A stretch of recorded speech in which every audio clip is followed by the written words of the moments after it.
Assalamualaikum warahmatullahi wabarakatuh. Ustadz mau tanya dong, saya banyak dosanya nih. Mau tanya tips-tipsnya amalan apa saja yang bisa menggugurkan dosa. Terima kasih. Setiap manusia pasti memiliki dosa. Bahkan mungkin dosa kita banyak sekali, tidak sebanding dengan amal soleh kita, amal ibadah kita. Kita yakin banyak dosa kita, sehingga semestinya kita senantiasa kemudian berbuat yang sebaik-baiknya. Ada beberapa amalan yang bisa menggugurkan dosa-dosa kita. Yang pertama adalah jabat tangan. Hanya suasana kondusif ya, seperti kondisi seperti sekarang ini, ada COVID segala macam, kita menjaga diri tidak kontak fisik. Tapi yang penting ketika kita bertemu, hati kita seakan-akan menyatukan satu dengan lainnya, maka insya Allah itu akan menggugurkan dosa-dosa kita. Tidaklah dua muslim itu bertemu lantas berjabat tangan, melainkan akan diampuni dosa diantara keduanya sebelum mereka berpisah. Yang kedua adalah berwudu. Ketika kita berwudu, ketika kita membasuh tangan kita, maka dosa-dosa yang dibuat oleh tangan kita ini pun ikut runtuh, ikut gugur dengan bersihnya tangan kita.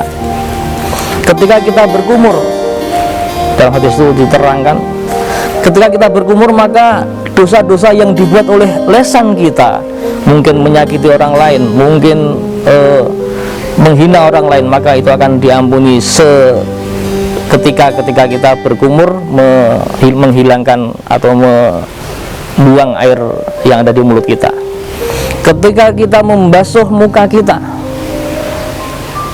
maka dosa-dosa kita yang dibuat oleh muka kita, mungkin raut muka yang cemberut dan sebagainya, dan menyebabkan orang lain menjadi sakit hati, maka itu pun akan gugur dengan dibasuhnya air ke muka kita.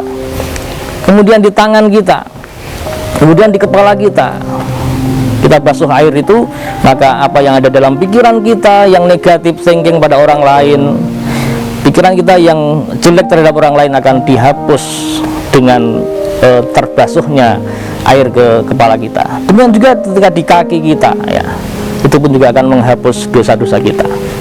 Ini dahsyatnya berwudu. Oleh karena itu, mari ketika kita berwudu itu, kita menghayati bahwa dosa-dosa yang dibuat oleh anggota badan yang terkena wudu itu diniati untuk menggugurkan dosa-dosa kita. Insya Allah dosa yang dibuat oleh anggota tubuh kita akan hilang. Kemudian sholat 5 waktu, hadisnya sering kita dengar, sholat satu dengan sholat lainnya ya, Jumat satu dengan Jumat lainnya, Ramadan satu dengan Ramadan lainnya, itu menghapus dosa kita.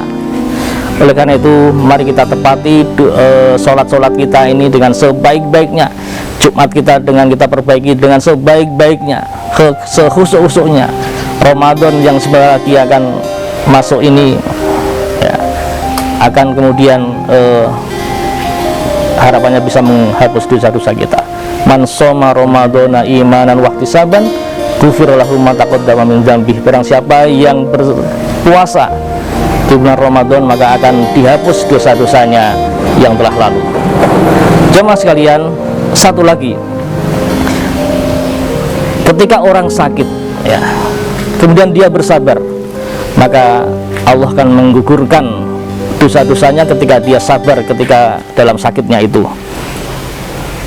Hadisnya riwayat Bukhari yang artinya, tidaklah menimpa seseorang muslim rasa capek, sakit, cemas, sedih, ataupun sesuatu gangguan maupun gundah gulana, sekalipun itu duri, kecuali Allah akan hapuskan dosa-dosanya dengan sebab sakitnya itu. Demikian, mudah-mudahan ada manfaatnya kajian singkat pada kesempatan kali ini. Akhir kalam, assalamualaikum warahmatullahi wabarakatuh.